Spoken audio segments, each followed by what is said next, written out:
जय श्री श्याम भक्तों, स्वागत है आपका आपके इस चैनल में जिसका नाम है भाव आपकी स्टोरी मेरी। तो भक्तों, आज मैं आपके सामने एक ऐसी सच्ची घटना लेकर आई हूँ और यह जो घटना है यह है पूजा जी की। तो भक्तों, आज की कहानी में मैं आपको बताऊंगी कि कैसे आप अपनी अर्जी 24 घंटे में लगवा सकते हैं और उसे पूरी भी करवा सकते हैं बाबा से। तो चलिए वीडियो शुरू करते हैं। पर वीडियो शुरू करने से पहले आप लोगों से एक रिक्वेस्ट करना चाहूँगी कि अगर आप मेरे चैनल पर पहली बार आएँ तो प्लीज़ चैनल को सब्सक्राइब करना ना भूलें, बेल आइकन को जरूर प्रेस करें। तो चलिए शुरू करते हैं आज की वीडियो। ये सच्ची घटना है राजस्थान की एक तपती धूप, सरकरे रस्ते में भीगती जिंदगी और छोटे सपने वाला एक कस्बा। यहाँ रहती थी पूजा, उम्र करीब 40 के आसपास, जो चेहरे पर थकान से ज़्यादा उम्र का एहसास कराती थी।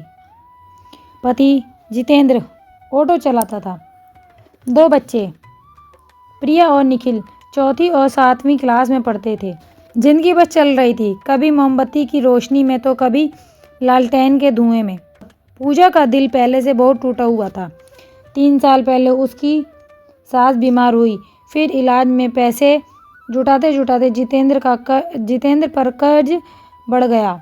महामारी के बाद जितेंद्र की कमाई आधी रह गई। जिस दिन ठीक से कमाई होती उस दिन उधार चुकाने में ही पैसे चले जाते।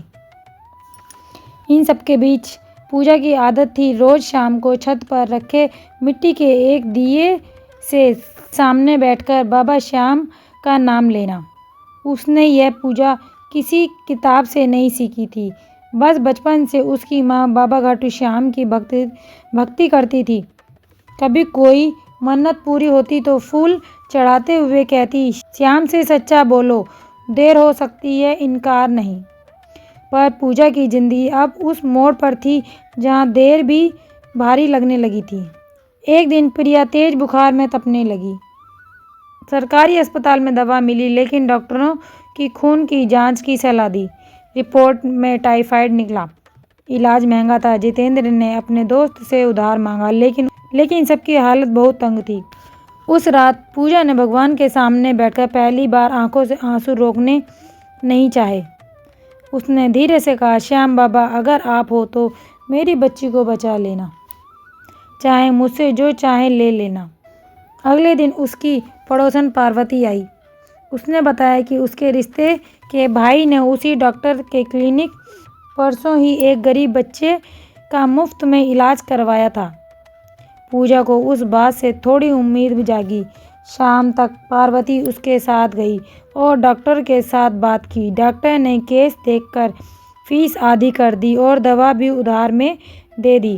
पूजा ने उसी रात मिट्टी के दिए में घी डाला, हाथ जोड़कर बस इतना कहा, शुक्रिया। लेकिन मन में एक सवाल अटक रहा था, यह सब संयोग था या बाबा की कृपा थी। कुछ हफ्ते बाद एक और तूफान उठा। जितेंद्र का ऑटो दुर्घटनाग्रस्त हो गया। गलती उसकी नहीं थी, फिर भी पुलिस स्टेशन, मैकेनिक की दुकान, बीमे का चक्कर और उधार, यह सब एक साथ सिर पर टूट पड़ा। इस बार पूजा की सांसें भी जवाब दे रही थीं। उसने दिया नहीं जलाया। उसे लगा उसकी बात नहीं सुनी जा रही, शायद। ऐसे ही एक दिन दोपहर में मोहल्ले में किसी ने बताया कि घाटू श्याम धाम में एक बुजुर्ग साधक जो दिन के लिए उनके कस्बे में ठहरे हैं, जो चाहे मन की बात कह सकता है। पूजा ने पहले तो ध्यान नहीं दिया। शाम को जब वह प्रिया और निखिल को खिलौने के साथ खेलते देखी, तभी वह दरवाजे पर वो बुजुर्ग खड़ा हुआ था। उसका नाम श्याम शरण था। उन्होंने कहा, बहन, तुम्हारी पड़ोसन ने कहा है कि तुम बहुत दिनों से किसी चिंता में हो। पूजा ने उसे अंदर बुलाया।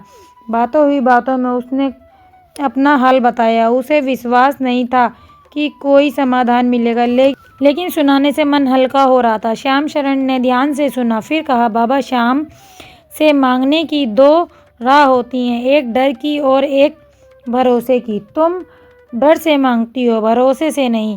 पूजा ने किसी से पहली बार ऐसा जवाब सुना था। उन्होंने सिर्फ इतना ही पूछा, कैसे? उन्होंने जो बताया उसी के बाद मोहल्ले और गांव में फिर से हलचल मचा दी।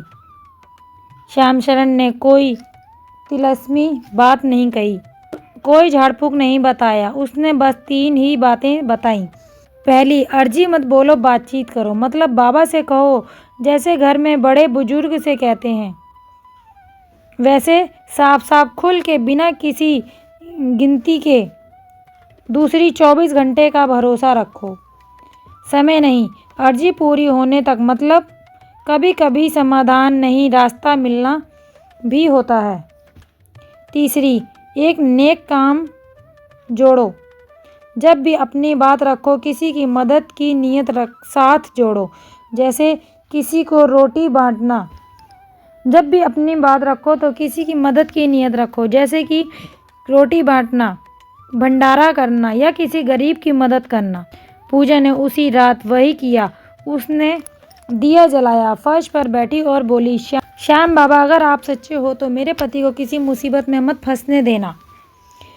कल से मोहल्ले की 3 विधवाओं को रोटी भेजूंगी, बस रास्ता दिखा देना। यह उसने डर से नहीं, भरोसे से कहा और फिर सो गई। अगली सुबह जितेंद्र थाने से लौटे। दुर्घटना वाली गाड़ी का मालिक खुद सामने से आया थाने में और बयान दिया कि गलती उसकी ही थी। उसने ऑटो को नुकसान का आधा पैसा भी दिया और थाने के स्टाफ से कहा कि केस आगे नहीं बढ़ेगा। जितेंद्र ने यह सब सुनाया तो पूजा के भीतर कुछ हलचल सी हुई। उसी दिन पूजा ने गांव की 3 विधवाओं को खाना भिजवाया। उसने फिर वही विधि अपनाई। हफ्ते में 1 दिन वे किसी ज़रूरतमंद को भोजन बांटती और बाबा से खुलकर बात करती। धीरे धीरे कर्जा कम होने लगा। जितेंद्र के ऑटो की कमाई फिर से चढ़ने लगी। मोहल्ले में जब लोगों ने यह बदलाव देखा तो खबर फैल गई, पूजा ने कोई ऐसा तरीका अपनाया है जिससे 24 घंटे के अंदर उसकी अर्जी लग रही है। पूजा ने इसे कोई दुकान नहीं बनाया, वह बस उन औरतों को समझाती जो बिल्कुल टूट चुकी थीं। शालिनी थी एक औरत, उसका पति बहुत शराबी था। उसने पूजा की विधि अपनाई। 2 दिन में उसके पति को अचानक शहर में एक मंदिर में पुजारी का काम मिल गया। वहाँ पर शराब पीना वर्जित था। दूसरी औरत थी रानी, उसका बेटा नौकरी के लिए परेशान था। उसने एक लंगर सेवा करने का प्रण लिया। 24 घंटे में उसके बेटे के पास फैक्ट्री में ही जॉब लग गई। लोग इसे चमत्कार कहने लगे, पर पूजा हमेशा कहती कि यह चमत्कार नहीं, भरोसे का सौदा है। बाबा श्याम को गिनती के पत्ते नहीं दिखाने, बस खोलकर बात करनी है। मोहल्ले के लोग अब पूजा को बहन श्याम वाली कहकर पुकारते थे और उसकी सबसे गहरी बात यही मानी जाती थी, अर्जी तब नहीं सुनी जाती जब हम घबराकर बोलते हैं, अर्जी तब सुनी जाती है जब हम भरोसे थोड़ी हिम्मत जुटाकर बोलते हैं। तो भक्तों, कहानी यहीं ख़त्म होती है, क्योंकि पूजा की विधि कोई एक दिन की घटना नहीं थी, वह उन सबके मन में बसने वाली मजबूरी में नई उम्मीद थी। अब उस गांव के लोग भगवान को पुकारना सीख गए थे। तो भक्तों, कैसी लगी आपको ये कहानी? अगर वीडियो अच्छी लगी हो तो प्लीज़ वीडियो को लाइक कीजिएगा। चैनल पे पहली बार आएँ तो चैनल को सब्सक्राइब करना ना भूलें, बेल आइकन को ज़रूर प्रेस करें और कमेंट में बाबा श्याम के नाम का जयकारा ज़रूर लगाएं। तो मिलते हैं अगली वीडियो में बाबा श्याम के अगले चमत्कार के साथ। तब तक के लिए जय श्री श्याम।